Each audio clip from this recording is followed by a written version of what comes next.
Rationality in microeconomics suggests that individuals are logical decision makers who aim to maximize their well-being or utility by making choices that maximize satisfaction based on their preferences and available resources. Key aspects of rationality include clear, transitive preferences, utility maximization, access to relevant information, consistency over time and across different situations, and considering budget constraints.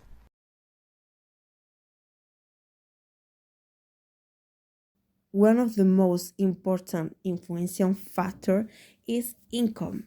Why? Because income is a crucial factor that affects the way we consume. It influences our brand expectation, the product quality, our social status, and even our confidence in purchasing decisions. Our consumption decisions are conditioned by our salary. We buy on the basis of what we can afford. For example, if I get a higher salary, I can consume more products or consume other products with higher prices. And in the other way around, if my salary decreases, I won't be able to buy all the products I would like to buy.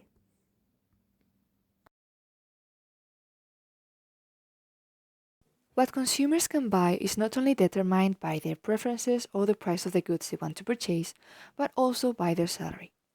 Therefore, we can say that the budget constraint is the restriction consumers face due to the limited incomes. It forces them to make choices, to choose whether they want to allocate more money on one good or another. The set of all these possible purchase combinations, assuming the buyer spend their whole budget, is called the budget line. As a consumer, you can buy anything on that line, but not above, as you can't possibly afford it with your income, or below, as it's against the assumption that you spend all you have. The budget line shifts when there are variations on either your income or the prices of the goods. Depending on whether they increase or decrease, your purchasing power increases or decreases as well.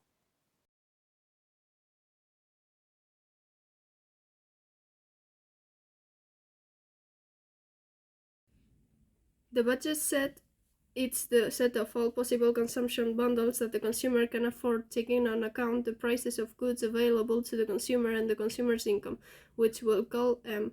There are two goods, X and Y, associated with the prices Px and Py. The feasible choices that the consumer can make satisfy Px times X plus Py times Y equals M. The bundle satisfying the criterion set to form a part of the budget set, and the consumer can choose out of any of these bundles which one to consume. Provided a fixed income, the consumer budget leaves customers with the only choice of deciding the quantity of their purchase. Given they can purchase only two commodities, two aspects influence a customer's inclination towards the number of units to purchase from both commodities: his or her money, income, and price of each item.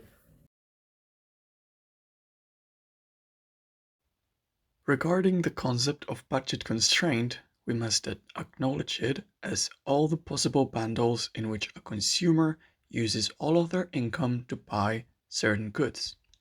Mathematically, we express it as the function money available equals price of good X times X plus price of good Y times Y.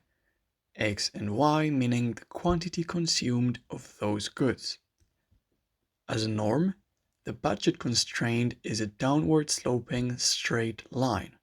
However, when discounts are applied, the shape of the budget constraint changes. For instance, if a 50% discount is applied when a consumer buys more than 10 units, the slope of the budget constraint becomes less negative and its shape is composed of two downward sloping straight lines with different slopes.